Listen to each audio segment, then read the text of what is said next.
Star, O2, Manmadha Leelai போன்ற திரைப்படங்களின் ஒளிப்பதிவாளர் தமிழழகன் அவர்களே இன்றைய நம் விருந்தினர். Let's welcome cinematographer Tamizhazhagan.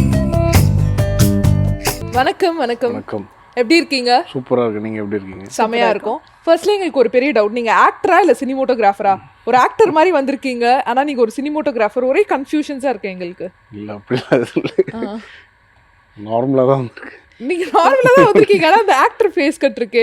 நிறைய பேர் சொல்லிருக்காங்களா நீங்க ஏன் ஆக்டர் ஆகக்கூடாது அப்படின்னு? இல்ல இல்ல உங்களுக்கு எதுவும் ஆசை இல்லையா சினிமாவில் நடிக்கணும் அப்படின்னு? சொல்லுவாங்க, ஆனா நமக்கு அதுல இன்ட்ரெஸ்ட் இல்லை. நமக்கு சினிமாட்டோகிராஃபி தான். அப்படியா? எப்போதுமே இப்படி சாந்த ஸ்வரூபமா இருப்பீங்களா? இல்ல இல்ல டிவினால அப்படி. ஒரு டிவினால இது வேற முகம். ஓகே. ஏன்னா எங்களுக்கு டவுட் வந்துச்சு, இவ்வளோ ஸ்மார்ட்டான ஒரு யங்கான சினிமோட்டோகிராஃபரா அப்படிங்கிற மாதிரி. அவ்வளவுதான். ஓகே, எல்லாத்துக்குமே அது ஒரு ஸ்மைல். என்ன சொல்ல வரீங்க நீங்க அப்படின்ற மாதிரியே பாக்குறீங்க. Super. And blue star movie release ஆகி சூப்பரான ரெஸ்பான்ஸ் வந்துட்டு இருக்கு. அண்ட் நீங்க சினிமோட்டோகிராஃபரா இருக்கீங்க அந்த படத்துக்கு. ஸோ சொல்லுங்க, எப்படி இருக்கு அந்த ரெஸ்பான்ஸ் எல்லாம் பார்க்கும்போது? பயங்கர ஹாப்பியா இருக்கு. ரொம்ப ஒரு சேலஞ்சிங்கான ஒரு ப்ராடக்ட் அது. ஸ்போர்ட்ஸ் ட்ராமா நிறைய பேர் அட்டென்ட் பண்ணியிருக்காங்க. அந்த மாதிரி ஒரு ஸ்போர்ட்ஸ் ட்ராமா ஃபிலிம் தமிழில் குறைந்த படங்கள் வந்து கபடியில் வந்திருக்கு. கிரிக்கெட்டில் நம்ம சாரே பண்ணியிருக்கேன். சென்னை 28 2 பார்ட் வந்திருக்கு. அதில் அரக்கோணம் பேஸில் ஒரு பீரியட் ஃபிலிமாக ஸ்போர்ட்ஸ் ட்ராமா அட்டென்ட் பண்ணது ரொம்ப சேலஞ்சிங்கான ஒரு ஒர்க். அதுக்கு வர படமாகவும் பெரிய வெற்றி அடைஞ்சிருக்கு. என்னோடய ஒர்க்காகவும் மிகப்பெரிய ஒரு எல்லாருமே அதை பற்றி பேசுகிறது தான் இருக்க போது. ஒரு ஆடியன்ஸ் பேசுறதும் ஃபிலிம் ஃபெட்டர்னிட்டி பேசுறது ரொம்ப சந்தோஷமாக இருக்குது. ரொம்ப ஹாப்பியான மொமெண்ட்டாக இருக்குது. நம்மளோட ஹார்ட் ஒர்க்குக்கு ஒரு நல்ல ரிசல்ட் கிடைச்ச ஒரு ஹாப்பினஸ். பொதுவாக வந்து ஒரு கதையை பற்றி பேசுகிறதோ படத்தை கொண்டாடுறதோ வேற, பிகின் த சீனில் வந்துட்டு சினிமோட்டோகிராஃபர் பயங்கரமாக வந்து நமக்கு வந்து ஸ்க்ரீனில் கொடுத்துருக்குறாருப்பா அப்படின்ற ஃபீல் வந்து நிறைய பேர் வந்து சொல்லி கேட்குறீங்க. நாங்களும் நிறைய கேட்டோம். அதெல்லாம் கேட்கும்போது உங்களுக்கு எப்படி இருந்தது சார் அந்த ஃபீல்? அதான் எனக்கு பிகின் த ஸ்க்ரீன் அப்படின்ற போது அந்த டேரக்டரோட ஜாப் என்னைக்கு உங்களுக்கு ஸ்கிரிப்டில் முடிஞ்சிச்சோ, டேரக்டர் ரைட்டருக்கு அது என்னைக்கு நம்ம கையில் கூட அதில் நம்ம ஜாப் ஸ்டார்ட் ஆகிடும்.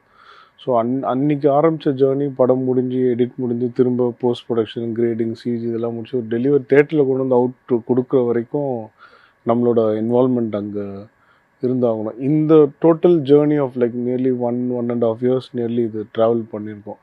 இது எல்லாத்துக்கும் சேர்த்து வச்சு ஒரு நல்ல நேம் கிடைக்கும். படமாகவும் நல்ல ரிசல்ட் வந்திருக்கு. டேரக்டர் சொன்ன விஷயமும் ரீச் ஆகிருக்கு. நம்ம என்ன ஐடியா, நான் என்ன ஐடியாவில் ஒரு சில விஷயங்கள் ஃப்ரேம் பண்ணேன், என்ன ஐடியாவில் ஒரு சில ஷார்ட்ஸ் வச்சுன்றது வந்து சப்கான்ஷியஸாக பண்ணது எல்லாத்தையுமே ரியலைஸ் பண்ணி நம்மகிட்ட அப்ரிஷியேட் பண்ணுறாங்க. அந்த மொமெண்ட் என்னென்னா நம்ம ஒர்க் அவுட் பண்ணது வந்து கரெக்டாக வந்து ரீச் ஆகிருக்கு அப்படின்ற ஒரு என்ன சொல்ல திருப்தி தான் அது. சூப்பர். அதுவும் இல்லாமல் மெயினான விஷயம் என்னன்னா, அது 90s வந்து நடக்கிற மாதிரியான கதையில். ஸோ அதில் என்ன மாதிரியான சேலஞ்சிங் எலிமெண்ட்ஸ்லாம் இருந்தது உங்களுக்கு? அது என்னன்னா, பொதுவாக இந்த பீரியட் ஃபிலிம் பண்ணுறோம் அப்படின்னா லைவாக போய் ஷூட் பண்ணுறோம். இப்போ ஒரு ஊரில் போய் லைவாக ஷூட் பண்ணால் எல்லாருமே ஒயிட் ஷார்ட்ஸ்லாம் அவாய்ட் பண்ணுவோம். ஏன்னா வந்து நம்மளால் அது செட்டப் பண்ண முடியாது. அதோட பொருட்செலவு வந்து ரொம்ப பெரிய ஸ்டார் வச்சு படம் பண்ணுறோன்னா அது நம்ம ஈஸியாக பண்ணலாம். பட் நம்ம வந்து ஒரு சின்ன ப்ராஜெக்டாக இதை பண்ணும்போது அது பண்ண முடியாது. பட் எனக்கு வந்து இங்கே நான் கதையே வந்து வைடராக இருக்கிற ஒரு கதை. அரக்கோணம், அந்த வெயில் தெரியணும், அந்த கிரவுண்டு தெரியணும், அந்த ரயில் தெரியணும், அந்த மண், அந்த அங்கே பக்கத்தில் இருக்கிற எல்லா வாழ்வியல், அந்த லைஃப் எல்லாமே எனக்கு தெரிஞ்சோம். ஸோ அது வந்து எனக்கு ஒரு பீரியடாக அது ஒரு பெரிய சேலஞ்சாக இருந்தது. அதுக்கு ஆர்ட் டைரக்டர் ரகு அவரோட செட்டப்ஸ், அவரோட பண்ண ஆர்ட் ஒர்க்ஸ் எல்லாமே ரொம்ப ரியலாக இருக்கும். அந்த பஸ் ஸ்டாப் எல்லாமே நாங்கள் ஷூட்டிங் இல்லாத அன்றைக்கி பஸ் ஸ்டாப்னு நினச்சி நிறுத்திடுவாங்க பஸ்ஸை. ஏன்னா அது அவ்வளோ ரியலாக இருக்கும். அது கடைக்கு வந்து ஆள் நிற்பாங்க, ஆள் வரலன்னு நிற்பாங்க, அந்த மாதிரி இருக்கும் அது. ஸோ அந்த வேர்ல்டு எங்களுக்கு அது சூப்பராக அமைஞ்சிச்சு. அண்ட் தென் வந்து காஸ்டியூம் ஏகாம்பரம் பண்ணார். காஸ்டியூம் வந்து அந்த பீரியடில் என்ன காஸ்டியூம் இருந்தது, அந்த பீரியடில் அரக்கோணத்தில் எந்த மாதிரி ஒரு ட்ரெஸ் வேர் பண்ணாங்க, அதோட மெட்டீரியல்ஸ் என்னென்ன கலர்ஸ் யூஸ் பண்ணாங்க அப்படின்னு பார்ப்போம். நான் பர்டிகுலராக இந்த கலர்ஸ் இருக்கணும், இந்த கலர்ஸ் இருக்கக்கூடாது, ஆர்ட் டிபார்ட்மெண்ட் இதெல்லாம் இருக்கலாம், இதெல்லாம் இருக்கக்கூடாது அப்படின்ற மாதிரி ஒரு லிஸ்ட்டு ரெடி பண்ணிவிடுவோம். நீங்கள் எந்தெந்த கலர்ஸ்லாம் அவாய்ட் பண்ணீங்க? நான் நிறைய ரெட்ஸ் அவாய்ட் பண்ணேன், ஆரஞ்சஸ், ரெட் அவாய்ட் பண்ணேன். மெயினாக ரெட் அவாய்ட் பண்ணேன். ஏன்னா ஆமாம் பிரைட் கலர்ஸும் சிலது உள்ளே இருக்கும். உங்களுக்கு ப்ளூ சிலது பிரைட்டாக உள்ளே வச்சுருப்போம். பட் அது என்ன ஷேட் ஆஃப் ப்ளூன்னு டிஃப்ரென்ஸ் ஆகும். ரெட்ஸாக அவாய்ட் பண்ணோம். ஏன்னா அந்த பீரியடில் வந்து ரெட் வந்து சிட்டியில் ஜாஸ்தி இருந்தது. ஓகே. நம்ம சென்னை தாண்டிட்டோம் அப்படின்னா அந்த ஏரியாவில் அது வந்து கொஞ்சம் கம்மியாக இருந்தது. ஸோ அந்த மாதிரி பர்டிகுலர் கலர்ஸ் அவாய்ட் பண்ணோம். அவங்களோட ஹேர் ஸ்டைல், லுக்கு, அப்புறம் அந்த டேன், அந்த அரக்கோணத்தோட வெயில், அங்கே வந்து உங்களுக்கு வந்து அந்த இது கிடையாது, ஹியூமிடிட்டி கிடையாது. ஸோ அதனால் உங்களுக்கு அந்த ஸ்வெட்டிங் கொஞ்சம் கம்மியாக இருக்கும். ஸ்கின் கலரே மாறும், கொஞ்சம் சின்ன ரெட்டிஷ் ஆகும். அதெல்லாமே ரீப்ரொடியூஸ் பண்ணி கொண்டு வந்தோம். நீங்க சொல்லும் போது எவ்வளோ ஒரு ரிசர்ச் போயிருக்கு அப்படின்னு தெரியுது. ஒரு டீட்டெயிலிங்கும் அவ்வளோ இருக்கு கிறிஸ்பா. சார் அதே மாதிரி வந்து இந்த படத்தில் வந்துட்டு ஓப்பன் லைட்டில் தான் நிறைய சீன்ஸ் வந்து ஷூட் பண்ணியிருப்பீங்க. உங்களுக்கு வந்து ஓப்பன் லைட்டில் ஷூட் பண்ணுறது அப்படின்றது சேலஞ்சிங்காக இருந்தது இல்லை எனக்கு ஓகேப்பா ஈஸி தான் அப்படின்ற இல்லை, அது எனக்கு பிடிக்கும், ரொம்ப பிடிக்கும். ஏன்னா லைட்டு பண்ணி நம்ம ஒரு விஷயம் கொண்டு வரதுக்கும் ஒரு லைட் அதுவாக ஒன்று பண்ணி அதை நம்ம மோல்ட் பண்ணி போகிறதுக்கு டிஃப்ரென்ஸ் இருக்குது. பட் இந்த கதைக்கு வந்து அந்த ஓப்பன் லைட் தான் ஒர்க் அவுட் ஆகும். அது லைவான ஃபீல் வந்து எனக்கு அங்கேருந்து வரும். அது சேலஞ்சிங்கான ஒரு ஃபிலிம் தான். அதில் நான் ஆல்ரெடி ஒரு ஓப்பன் லைட்டில் ஒரு ப்ராஜெக்ட் ஒன்று பண்ணியிருக்கேன். ஸோ எனக்கு அதுலேருந்து லேர்ன் பண்ண எக்ஸ்பீரியன்ஸ் வச்சு நான் இதை கொஞ்சம் அட்டென்ட் பண்ணிட்டேன். ஸ்போர்ட்ஸ் ஓப்பன் லைட்டில் பண்ண போது கொஞ்சம் டஃப் இருக்கும். ஏன்னா இங்கே எல்லாருமே ரியல் மேட்ச் ஆடினாங்க. எதுவுமே வந்து ஒரு இந்த ஒரு 10 பால் போட்டு 10 பால் எத்தனை ரன் அந்த மாதிரி எதுவும் இல்லை, எல்லாமே ரியல் மேட்ச் ஆடினாங்க. ஸோ எனக்கு அந்த டைமிங் மேட்ச் பண்ணுறதுல இஷ்யூஸ் இருக்கும். ஸோ நான் ஃபர்ஸ்ட் ஆஃப் த டே வந்து ஒரு particular portion of match shoot பண்ணுவேன். செகண்ட் ஹாஃப் வந்து வேறு போர்ஷன் போயிடுவோம். திரும்ப அந்த ஃபர்ஸ்ட் ஹாஃப் என்ன முடிச்சு பேலன்ஸ் வச்சோம் அதை நெக்ஸ்ட் டே ஷூட் பண்ண ஆரம்பிப்போம். இந்த சன்லைட் இங்கேருந்து இங்கே வர வரைக்கும் ஒரு ஷூட்டிங், அதுக்கப்புறம் இது வேறு சீன் போயிடும்.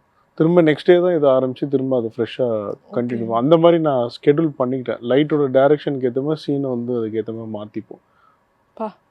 அதே மாதிரி blue star movies all about cricket. அங்கே அரக்கோணம்ல இருந்த கிரிக்கெட்டர் சார்ந்து தான் ஃபுல் கதையும் இருந்தது. ஸோ ஒரு ஷாட்டும் வந்து கிரிக்கெட் நாங்களே வந்து அந்த ஸ்டேடியம் இல்லை அந்த கிரவுண்டில் இருந்தால் எப்படி இருக்குமோ அந்த ஃபீல் வந்து நீங்கள் கொடுத்தீங்கல்ல. ஸோ அது வந்து எப்படி உங்கள் டீமோட டிஸ்கஸ் பண்ணீங்க, உங்களோட கேமரா யூனிட் டீமோட எப்படி அதை வந்து ரியலிஸ்டிக்காக எடுத்துகிட்டு நீங்கள் வந்தீங்க? என்னோட சினிமோட்டோகிராஃபி டீமுக்கு வந்து நான் ஸ்கிரிப்டை கொடுத்துட்டேன். அவங்கள நான் படிக்க சொல்லிவிட்டு அவங்க அதை படிச்சுட்டு அவங்களுக்கு என்ன புரியுது, என்ன ஸ்கிரிப்டாக தான் நான் முதல்ல ஒரு படத்தை படிப்பேன். நான் டெக்னிக்கலாக அப்ரோச் பண்ண மாட்டோம், வெறும் ஸ்கிரிப்டாக மட்டும் அட்டென்ட் பண்ணுவோம். ஸ்கிரிப்டாக அது என்ன சொல்ல வர, டேரக்டர் என்ன சொல்ல வர, எதுக்கு இதை சொல்கிறாங்க, ரைட்டர் என்ன சொல்ல வராங்க, அதை அண்டர்ஸ்டாண்ட் பண்ணிவிட்டு அதுக்கப்புறம் தான் டெக்னிக்கலாக இது எப்படி நம்ம டிஃப்ரென்ஷியேட் பண்ணலாம் போவோம். ஸோ இதில் மேட்சஸ் நிறைய இருக்குது அப்படின்ற போது படத்தை 2 பாதையாக பிரிச்சுக்கிட்டோம். ஒன்று வந்து அரக்கோணம், ஒன்று வந்து திருத்தணியில் நடக்கிற அந்த டோர்னமெண்ட் மேட்சஸ். அரக்கோணத்தில் நடக்கிற மேட்சஸ் எல்லாமே நம்ம பக்கத்தில் இருந்து இப்படி இருந்து பார்த்து பேசாமல் இங்கேயும் நின்று பார்க்கலாம், அங்கேயும் நின்று பார்க்கலாம், அந்த மூடில் கேப்சர் பண்ணது. அது திருத்தணியில் இருக்க மேட்சஸ், அதாவது அந்த டோர்னமெண்ட் மேட்சஸ், ப்ரொஃபஷனல் மேட்சஸ் எல்லாமே பார்த்தீங்கன்னா இந்த பவுண்ட்ரிக்கு வெளியில் தான் கேமராஸ் இருக்கும். அதுதான் வந்து இந்த ப்ராட்காஸ்ட் மெத்தடுன்னு சொல்லுவோம் நம்ம. ஸோ அது லேட் 90s என்ன ப்ராட்காஸ்ட் மெத்தட், எத்தனை கேமராஸ் யூஸ் பண்ணாங்க, அந்த மாதிரி ஒரு பேட்டர்ன் ஃபாலோ பண்ணி அதை ஃபாலோ பண்ணும். எவ்வளோக்கு எவ்வளோ உங்களை கேமுக்குள்ளே கொண்டு போய் உட்கார வைக்கிறனோ அவ்வளோக்கு எவ்வளோ இது இந்த ஸ்கிரிப்ட் ஒர்க் ஆகும். பிகாஸ் இதில் இருக்கிற ட்ராமா, கதை, சீன் எல்லாமே வந்து இந்த கிரிக்கெட்டை சார்ந்தே தான் இருக்கும், கிரிக்கெட்டுக்காகவே தான் இருக்கும். அந்த மேட்சுக்கு நடுவில் தான் நடக்கும். ஒன்று வெளியில் அந்த இதில் நடக்கும், இல்லைனா உள்ள மேட்ச் ஏரியா பிச்சில் நடக்கும். ஸோ மேக்ஸிமம் அது எவ்வளோ ரியலாக கேப்சர் பண்ண முடியுமோ அந்த மெத்தட் ட்ரை பண்ணுவோம் அதில். ஸோ இந்த ப்ளூ ஸ்டார் மூவி ஸ்கிரிப்ட் உங்ககிட்ட கொடுத்ததுக்கப்புறம் வந்து ஒரு கிரிக்கெட் பேஸ்டு மூவி பண்ணுறோம் அப்படின்றப்போ என்னென்ன மூவிஸ்லாம் பார்த்து நீங்கள் ரெஃபரன்ஸ் எடுத்துக்கிட்டீங்க சார்? நான் நிறைய மூவிஸ் கொடுத்தாங்க. நான் பொதுவாக வந்து இந்த ஃபர்ஸ்ட் ஹாஃப் ஆஃப் த மூவிஸ்க்கு நான் வந்து பெருசாக ரெஃபரன்ஸ்க்கு போகலை. நான் எனக்கு ரெஃபரன்ஸ் பார்க்குற பழக்கம் இல்லை பெருசாக. எனக்கு சொன்னால் அது டேரக்டரோட லாங்குவேஜ் அண்டர்ஸ்டாண்ட் பண்ணிக்கிறதுக்கு, ஒரு விஷுவலாக அவங்க என்ன எதிர்பார்க்குறோன்னு புரிஞ்சுக்கிறதுக்கு பார்ப்பேன். பட் அதை பார்த்துட்டு அதை மட்டும் பண்ணவே கூடாதுன்னு ரொம்ப ஸ்ட்ராங்காக ஆகிடுவேன் நான். எனக்கு உள்ளுக்குள்ளே அதை நம்ம ரீப்ரொடியூஸ் பண்ணிடக்கூடாது. அது அவர் என்ன அதில் கேட்குறாருன்னு புரிஞ்சுக்கிட்டு அதுக்கு பதிலாக வேறு இன்னொரு பெட்டராக இந்த கதைக்கு எது பெஸ்ட்டாக ஒர்க் ஆகுமோ அதை கொண்டு வந்துடுவோம். Second half of the movie, அதாவது அந்த ப்ராட்காஸ்ட் கிரிக்கெட் எங்கே ஷூட்டும் அதுக்கு தான் சில மேட்சஸ் நான் நிறைய மேட்சஸ் பார்த்தேன். நம்ம லேட் 90s நடந்த மேட்சஸ் வந்து நிறையா அப்போ பார்த்தேன். அது எப்படி கேப்சர் பண்ணியிருக்காங்க, பாலோட க்ளோஸ் எவ்வளோ இருக்குது, விக்கெட் கீப்பருக்கு கேமரா தனியாக எப்படி இருக்குது, இந்த ப்ரொஃபைல் கேமராஸ் இருக்குது அப்படின்றதெல்லாம் பார்த்தேன். எவ்வளோ கேமராஸ் யூஸ் பண்ணீங்க சார்? அது match cover depending on the match size, அது எவ்வளோ பால்ஸ் இருக்குன்றது. ஃபுல் ஓவர் எடுக்கிறோம் அப்படின்னா 5 கேமராஸ் யூஸ் பண்ணியிருக்கோம், மினிமம் 3 கேமராஸ். ஓகே. அதே மாதிரி நர்மதா, இவர் வந்து சினிமோட்டோகிராஃபி பண்ணது வந்து ஒரு கிரிக்கெட் பேஸ்டு மூவி. ஓகே. ஆக்சுவலாக எங்களோட ஷோ டைரக்டருக்கும் இந்த டவுட்டு, எங்களுக்கும் இதுதான் தோணுது. இவர் பார்க்க ஒரு கிரிக்கெட்டர் மாதிரியே இருக்காரு. எந்த கிரிக்கெட்டர்னு சொல்லி பார்க்கலாம்? விராட் கோலி மாதிரி. அதுவும் நீங்க பேசுறது the pitch it was over here, I did that. யாராவது சொல்லியிருக்காங்களே சார் இந்த மாதிரி? நாங்கள் 2 பேரும் வந்த உடனே வந்து பேசிக்கிட்டோம், அந்த சாயல் விராட் கோலியோட சாயல்ல இருக்கீங்க அப்படின்னு சொல்லிட்டு. யாராவது சொல்லியிருக்காங்களா? அந்த பியர்ட்னால இல்ல, நீங்க பேசுறது கொஞ்சம் அவர் பேசுற மாதிரியே இருக்கு. அவரோட தம்பியா நீங்க? அந்த அளவுக்கு கிரிஞ்சு இல்லை, பட் இருந்தாலும் வந்துட்டு அவருக்கு வந்து சாயல் ஒத்து போற மாதிரியான ஒரு கேரக்டரா இருக்கீங்க சார். நீங்க ஓகே, மனசுல வச்சுக்கோங்க, நாங்க சொன்னோம்னு சொல்லிட்டு காம்ப்ளிமெண்ட் எடுத்துக்கிறதா இல்லை? Compliment தான் இது. இல்ல, என்னடா நீங்க இவன் கிரிக்கெட் ஆடுவீங்களா? கொஞ்சம் ஆடு. ஓகே, ஏன்னா நீங்க கிரிக்கெட் ஆட தெரிஞ்சுதான் உங்களையும் வந்து போட்டிருப்பாங்களே அந்த படத்துல. படம் முடிகிற போது பயங்கரமா ஆட ஆரம்பிச்சிட்டேன். ஓ, சூப்பர்.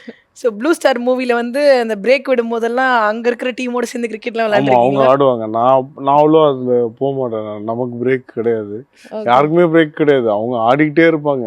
அவங்க மேட்ச் ஆடினாலும் ஆடுவாங்க, படத்துல சீன்ல ஆடினாலும் ஆடிக்கிட்டே இருப்பாங்க. எல்லாருமே பிளேயர்ஸ் இல்லையா, ஆமா. அவங்க ஒரு லைஃபாவே அந்த கிரிக்கெட் ஆடிட்டே இருப்பாங்க. ரெண்டாவது அவங்களோட டோன் டவுன் பண்ண வேண்டியது வந்து ஆர்டிஸ்ட் எல்லாருக்குமே அவங்க எல்லாமே பயங்கர ப்ரொஃபஷனல் பிளேயர்ஸ். அவங்க சிசிஎல் எல்லாமே ஆடுறாங்க. ஸோ அவங்க வந்து அந்த அரக்கோணத்தில் இருக்க கேமுக்கு ஏற்ற மாதிரி அவங்க கொஞ்சம் டோன் டவுன் பண்ணி வர வேண்டிய நீட் அது. ஸோ அதை அவங்க ப்ராக்டிஸ் பண்ணிகிட்டே இருப்பாங்க. ஓகே, ஸோ அந்த டப்புன்னு சவுண்டு கேட்டுக்கிட்டே தான் இருக்கும் ஒரு பேட்டில் பால் படுறது ஓகே. ஸ்பாட்டில். அதே மாதிரி மூவி எத்தனை நாள் வந்து ஷூட் போச்சு? இது ஒரு 67 days ஷூட் பண்ணோம். ஓகே, கொஞ்சம் பெரிய படம். ஏன்னா நாங்கள் சன்லைட்டுக்கு வெயிட் பண்ண வேண்டிய நீட் ஜாஸ்தி இருந்தது. So Okay. பெரிய படம் அது. நிறைய பெரிய சீன்ஸ் இருக்குது, நிறைய சிங்கிள் டேக்ஸ், சிங்கிள் ஷாட் எல்லாம் ட்ரை பண்ணோம்.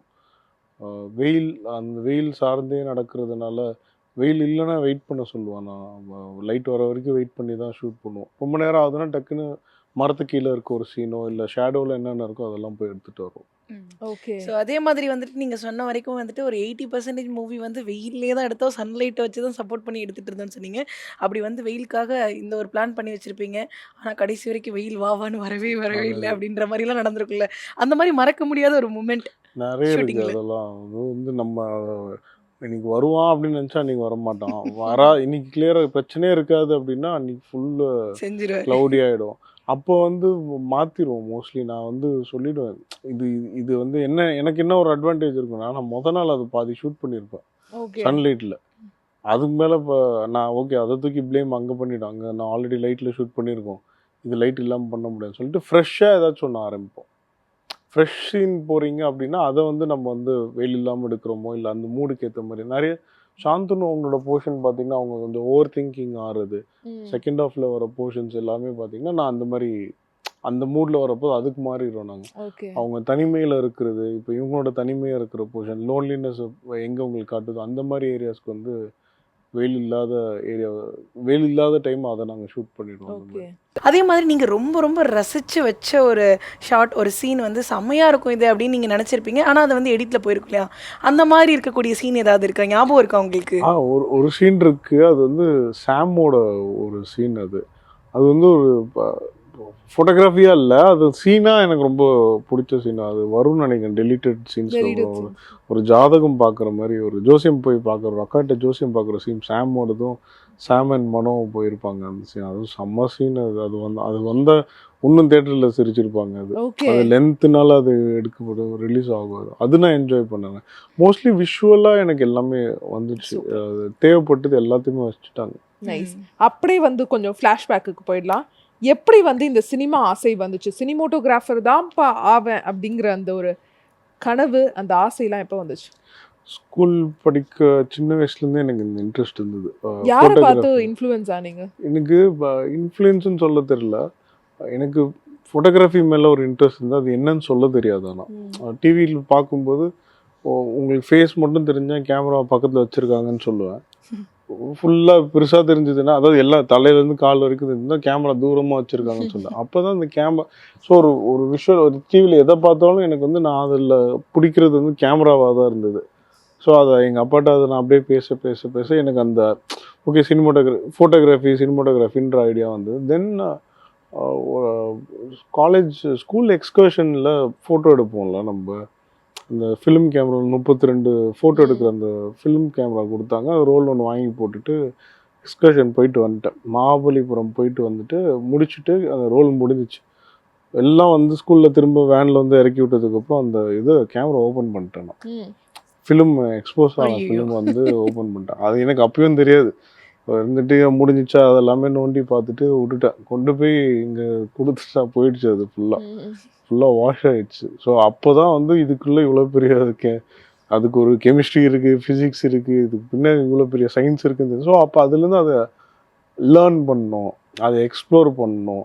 நம்ம ஜஸ்ட் ஒரு ஃபோட்டோவை அதை எடுக்கிறோம், அதுக்கப்புறம் அதை வாஷ் பண்ணுறாங்க, ஒரு ப்ராசஸ் பண்ணி பிரிண்ட் போட்டு கொடுக்கும், அவ்வளோதான் நமக்கு தெரியும்.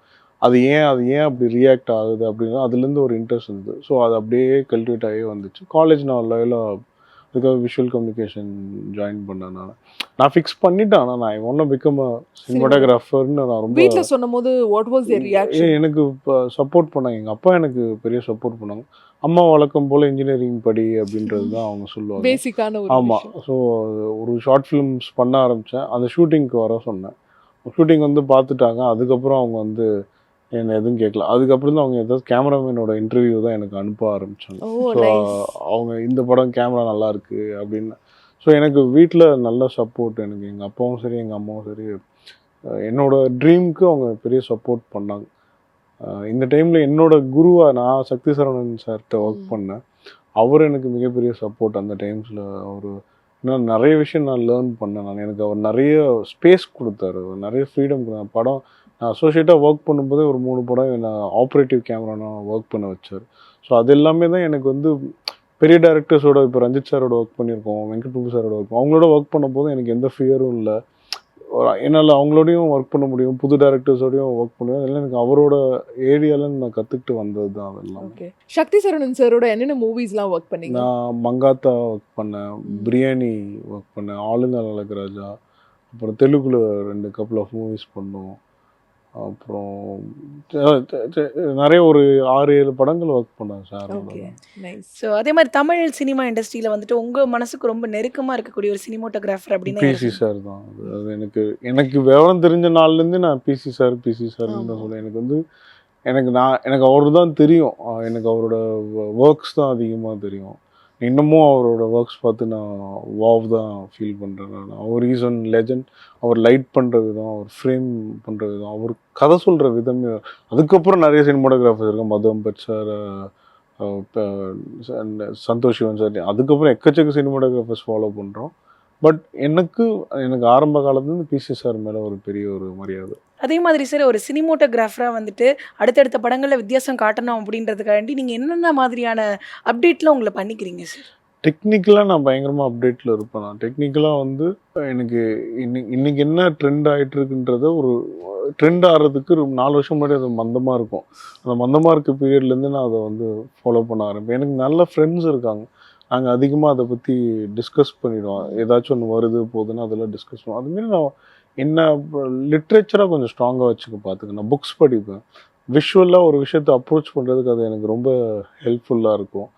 அதுமாரி நான் சூஸ் பண்ணுற ப்ராஜெக்ட்ஸ் தான். நான் வந்து இந்த ஒரு கமர்ஷியல் படமும் பண்ணியிருக்கேன், ஒரு லைவாக இருக்கிற ஒரு சின்ன ஆந்தாலஜி வயலில் அதுவும் பண்ணியிருக்கேன். இன்றைக்கி லைவ்னு கொஞ்சம் சினிமேட்டிக்காகவும் ஸ்போர்ட்ஸ் ட்ராமா ஒன்று நம்ம அது ஒன்று பண்ணியிருக்கோம், நடுவில் O2 பண்ணியிருக்கோம். அது வந்து ஒரு 1 ரூம் ட்ராமா மாதிரி அது. ஸோ எனக்கு அமைகிற ஸ்கிரிப்ட்ஸும் வந்து அந்த மாதிரி டிஃப்ரெண்ட் ஜானர்ஸ்லேருந்து அமையுது. அது எனக்கு ரொம்ப சேலஞ்சிங்காகவும் இருக்குது. ஓகே. ஸோ டெக்னிக்கலாக நிறைய விஷயம் நீங்கள் பேசிட்டீங்கல்ல, இப்போ நான் டெக்னிக்கலாக நான் ஒன்று கேட்குறேன். ஸோ நிறையா மூவிஸ் ஒர்க் பண்ணியிருக்கீங்க, அசிஸ்டண்ட்டாகவும் ஒர்க் பண்ணீங்க, நீங்களே சினிமோட்டோகிராஃபராகவும் ஒர்க் பண்ணீங்களா? எந்த ஹீரோயினை பார்த்துட்டு வாவ் வாட் அ பியூட்டிப்பா, இவங்களை அப்படியே ரசிச்சே நம்ம ஃப்ரேம் வைக்கலாம் அப்படின்னு நீங்கள் ரொம்ப மெய் மறந்து பார்த்த ஒரு ஹீரோயினா எந்த ஹீரோயின்? நான் வந்து நிறைய ஹீரோயின்ஸ் ஒர்க் பண்ணியிருக்கேன். த்ரிஷா மேம் ஒர்க் பண்ணியிருக்கேன் அசிஸ்டண்ட்டாக இருக்கும்போது. நயன்தாரா மேம் அசிஸ்டண்ட்டாக ஒர்க் பண்ணியிருக்கேன். அப்புறம் அவங்களுடைய ஒரு படமே கேமராமேன் ஆகி பண்ணியிருக்கேன். நிறைய ஹீரோயின்ஸோட ஒர்க் பண்ணியிருக்கேன். எனக்கு த்ரிஷா அண்ட் நயன்தாரா மேம் 2 பேருமே, ஏன்னா அந்த டைமில் நம்ம காலேஜ், ஆமாம், அந்த ஸ்கூல் காலேஜ் லிஸ்ட்டில் இருந்தபோது அவங்களாம் தான். ஸோ என் கிளாஸ்மேட்ஸ், லோயலா கிளாஸ்மேட்ஸ், நான் டெய்லி த்ரிஷா அவங்கள ஒர்க் பண்ணிட்டு போவோம், மங்காத்தில் ஒர்க் பண்ணிட்டு போவோம்ல. ஸோ டெய்லி நான் த்ரிஷா மேம் பார்க்குறேன்னு அவங்களுக்கு பொறாமையாக இருக்கும். ஸோ அந்த அப்படி ரொம்ப இவங்கள பண்ணோம், இவங்கள மாதிரி ஒரு ஆர்டிஸ்ட்டை ஃப்ரேம் பண்ணி ஒர்க் பண்ணோம் அப்படி ஃபீல் ஆனதில்லை. பட் வந்து எனக்கு நயன்தாரா மேம் திரும்ப அவங்களோட நான் ஒர்க் பண்ணும்போது எனக்கு அவங்களுக்கு இது ஒரு டிஃப்ரெண்ட்டான ஒரு ஜானர். O2ல நயன் அவங்களோட ஒர்க் பண்ணும்போது இந்த படத்தில் நான் அவங்களை என்ன மாதிரி டிஃப்ரெண்ட்டாக காட்ட முடியும், வேறு படங்கள் இல்லாமல் எனக்கு ஒரு அட்மாஸ்பியர் அமைஞ்சிருக்கு. அது ஒரு பஸ்ஸுக்குள்ளே ஒரு சிச்சுவேஷன் அமைஞ்சிருக்கு, அதுக்குள்ளே எப்படி அவங்கள காட்டலாம் அப்படின்ற ஒரு ஐடியா வந்தது. சரி, ஒரு சினிமோட்டோகிராஃபராக வந்துட்டு இந்த சினிமா இண்டஸ்ட்ரியில் உங்களை வந்து ஃபினான்ஷியலாக எந்த அளவுக்கு சாட்டிஸ்ஃபைங்காக வச்சுருக்கு சார்? ஆரம்ப காலத்தில் ஸ்ட்ரகிள்ஸ் இருக்கும். நான் வந்து வீட்டில் டிபெண்ட் பண்ண மாட்டேன் அப்படின்னா, ஏன்னா நான் என்னோட சாய்ஸில் நான் சினிமாவை சூஸ் பண்ணி வந்திருக்கேன். ஸோ நான் வந்து எந்த விதத்துலையும் எனக்கு தெரியும் சினிமாவுக்கு வந்தால் ஒரு ஸ்டேஜ் வர வரைக்கும் நமக்கு வந்து அந்த ஏர்னிங்ஸ்ன்றது கொஞ்சம் கஷ்டமாக தான் இருக்கும். அதை நான் மேனேஜ் பண்ணுன்றது நான் சர்க்கிள் கொஞ்சம் தெரிஞ்சது புரிஞ்சுக்கிட்டேன் அதை. ஸோ முடியாத பட்சத்தில் தான் அம்மாக்கிட்ட அப்பாக்கிட்ட ஹெல்ப் கேட்பேன். ஒரு சின்ன ஸ்ட்ரகிள் இருக்குங்க. நீங்கள் ஒன்ஸ் வந்து ஒரு நல்ல ஒரு ப்ராஜெக்ட்ஸ் உங்களுக்கு ஒர்க்கை திறமையை காட்ட ஆரம்பிச்சு அதுக்கப்புறம் உங்களை எல்லாருமே கூப்பிட ஆரம்பிச்சேன். அதுக்கப்புறம் நமக்கு எல்லாமே பாசிட்டிவாக மாறிடும். கொஞ்சம் சேவிங்ஸ் வச்சுக்கிட்டா கொஞ்சம் பெட்டர். ஏன்னா நம்ம வந்து சாய்ஸ் ஆஃப் ஃபிலிம்ஸ் மாற்றுறோம்ல. இப்போ வந்து வரதெல்லாம் பண்ணுற மாட்டோம். நம்ம ஒரு பர்டிகுலர் ப்ராஜெக்ட்ஸ் இந்த மாதிரி பண்ணணும் அந்த மாதிரி பண்ணணும் நம்ம வெயிட் பண்ணும்போது அந்த சர்வைவல் பீரியட் நம்ம மேட்ச் பண்ணிக்கணும். ஸோ நான் நடுவில் ஆட்ஸ் எல்லாமே பண்ணுறோம், மேட்ச் ஆகிடும். ஓகே, அது வந்து நிறைய மல்டிபிள் சோர்ஸ் ஆஃப் இன்கம் மாதிரி வர மாதிரி பார்த்துப்பீங்க. சினிமோட்டோகிராஃபிக்கு அந்த வேல்யூ இருக்குல்ல, அது டெக்னிக்கல் ஜாப்ன்றதுனால நீங்கள் ஆட்ஸ் பண்ணலாம், மியூசிக் வீடியோஸ் பண்ணலாம், படங்கள் பண்ணலாம். ஸோ அது நான் ஆட்ஸ் நிறைய பண்ணுவேன். ஸோ அது எனக்கு ஒர்க் ஆகிடும். நைஸ். அதே மாதிரியே எப்பயாச்சும் டேரக்டரோட சண்டை போட்டு என்னடா நான் போறேன் அப்படி பேக்கப் அப்படின்னு சொல்லிட்டுலாம் நீங்க போயிருக்கீங்களா? அந்த மாதிரிலாம் நடந்துருக்கா? போனது இல்லை, அந்த அளவுக்கு வரும் மைண்ட்ல. அந்த மாதிரி பண்ணதெல்லாம் இல்லை. எப்படி கண்ட்ரோல் பண்ணுவீங்க? அந்த அது கண்ட்ரோல் பண்ணிடணும். அது வேற வழி இல்லை. இல்லை, அது என்னன்னா அவங்களுக்கும் வரும் நமக்கும் வரும். அது ஒரு செட்டில் ஒரு கண்டினியூஸாக நீங்கள் டெய்லி லைஃப்பில் daily different stories, daily different people, வேறு ஆட்களை பார்த்துட்டு வரும்போது வேறு தொடர்ந்து ஒரு 40 நாள் 50 நாள் ஸ்கெட்யூல் ஒரே ஆர்டிஸ்ட்டு, ஒரே டைரக்டர், ஒரே கேமராமேன், ஒரே டீமோடையே ஒர்க் பண்ணிவிட்டு ஒரே செட்டப்பில் ஒரு பர்டிகுலர் ஸ்டோரிக்குள்ளேயே ஒரு நேரோவாக ஒர்க் பண்ணிகிட்டு இருக்கோம். அப்போ சில டைம் நமக்கு வந்து அந்த வானட் ஸ்டேஜ் வரும். அது வந்து நம்ம எல்லாம் அதை தாண்டி தான் நான் வந்தோம். பேஷன்ஸ், ஒரு கேமராமேனுக்கு பேஷன்ஸ் ரொம்ப ரொம்ப முக்கியம். அது எல்லாரோட விஷயங்களையும் அவங்க ஃப்ரேமுக்குள்ளே இருந்து கவனித்து என்ன சொல்ல சஸ்டெயின் வெயிட் பண்ணி அதை கேப்சர் பண்ணணும் அதை. ஸோ அது எனக்கு அது வந்துடும், பொறுமையாக இருந்துருவேன். தவிர்க்க முடியாத ஒரு காரணத்துக்காக வேண்டி வந்து ஒரு படத்தை நோ சொல்லியிருக்கீங்க. அந்த படம் வந்து அதுக்கப்புறம் சூப்பர் டூப்பர் ஹிட் ஆகிட்டு ஐயோ இந்த படத்தை மிஸ் பண்ணிட்டோமே அப்படின்ற மாதிரி ஏதாவது ஒரு படம் நடந்திருக்கா? இல்லை அந்த மாதிரிலாம் எதுவும் நடந்ததில்லை. மிஸ் பண்ண படங்கள் இருக்குது. ஒரு டேட்ஸ்னால ஒரு ப்ராஜெக்டில் இருக்கும்போது இன்னொரு ப்ராஜெக்ட் பண்ண முடியாமல் போகிறதுனால அதெல்லாம் இருக்குது. 2-3 ப்ராஜெக்ட்ஸ் இருக்குது, நல்ல ரீச் ஆகிருக்கு அது. பட் வந்து நான் சொல்லி ஃபீல் பண்ணேன், பிடிச்சிரும், விடமாட்டேன். நான் பண்ணணுன்னா நான் இறங்கி பண்ணிவிடுவேன். ஓகே. ஏன்னா நார்மலாக இப்போ ஒரு ஆக்டர்னா அட் அ டைமில் ஒரு 3-4 படம்லாம் நடிக்கிறாங்க. ஆனால் இந்த டேரக்டர் கேமராமேன்லாம் ஏன் உங்களால் அப்படி பண்ண முடிய மாட்டேங்குது? ஏன்னா இப்போ ஆக்டர் வந்து இப்போ இந்த சீன் முடிச்சுட்டு இன்னைக்கு பேக்கப் ஆயிடுச்சுன்னா முடிஞ்சிச்சு, Tata படம் bye-க்கு முடிச்சுன்னா போயிடுவாங்க. முடிஞ்சிடலாம். அதுக்கப்புறம் எடிட்டிங்லாம் முடிஞ்சு தான் வந்து திரும்ப டப்பிங்க்கு அவங்களை கூப்பிடுவாங்க. டப்பிங் முடிச்சா திரும்ப அவங்கள கூப்பிட மாட்டாங்க, இங்கிலீஷ்க்கு தான் கூப்பிடுவாங்க, இல்லை ப்ரெஸ் ஷோ அந்த மெயின் ப்ரொமோஷன் கூப்பிடுவாங்க. பட் ஒரு கேமராமேன் டேரக்டருக்குலாம் டேரக்டருக்கு கதை யோசிச்ச நாள்லேருந்து படம் தேட்டருக்கு வர வரைக்கும் இல்லை.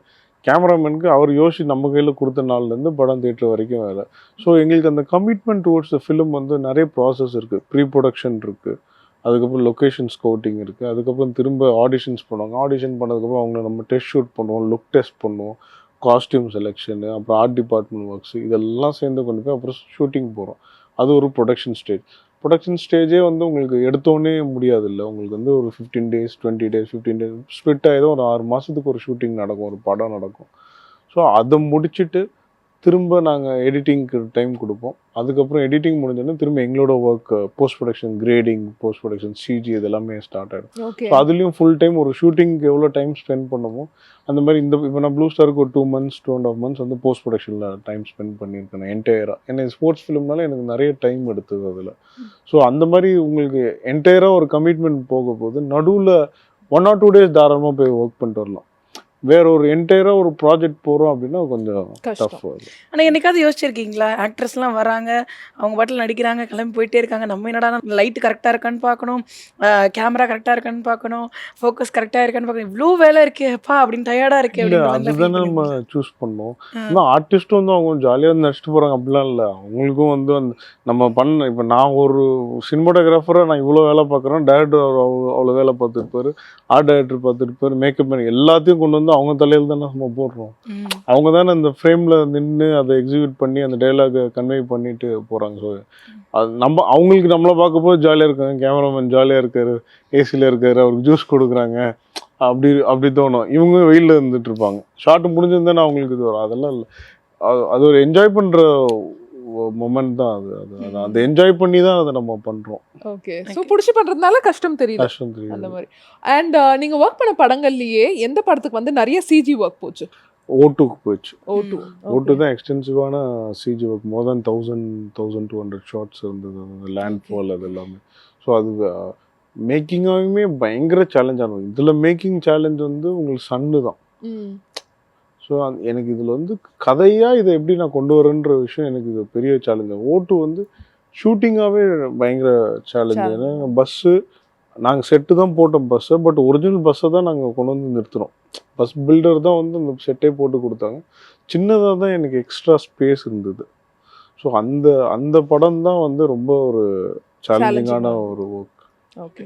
அதே மாதிரி இப்போ அப்கமிங் ப்ராஜெக்ட்ஸ்லாம் என்னென்ன போயிட்டுருக்கு? ஒரு ஐஸ்வர்யா ராஜேஷ் படம் ஒன்று பண்ணிருக்கேன். சௌரி முத்துன்னு டைரக்டர் பண்ணுறேன். அப்புறம் இன்னொரு நல்ல ஒரு பெரிய ப்ராஜெக்ட் ஒன்று பேசிகிட்டு இருக்கேன். கொஞ்சம் நல்ல அனௌன்ஸ்மெண்ட் வரும். அது நல்ல ஒரு இன்ட்ரெஸ்டிங்கான ஒரு ப்ராஜெக்ட் ஆகும். நைஸ். ஸோ உங்களுடைய படங்கள் எல்லாம் வந்துட்டு வந்து சூப்பர் டூப்பர் ஹிட் ஆகணும் அப்படின்னு சொல்லிட்டு ஜெயா டிவி சார்பாகவும் எங்கள் டீம் சார்பாகவும் வாழ்த்துக்கள் சார். ரொம்ப நன்றி. தேங்க்யூ. தேங்க்யூ.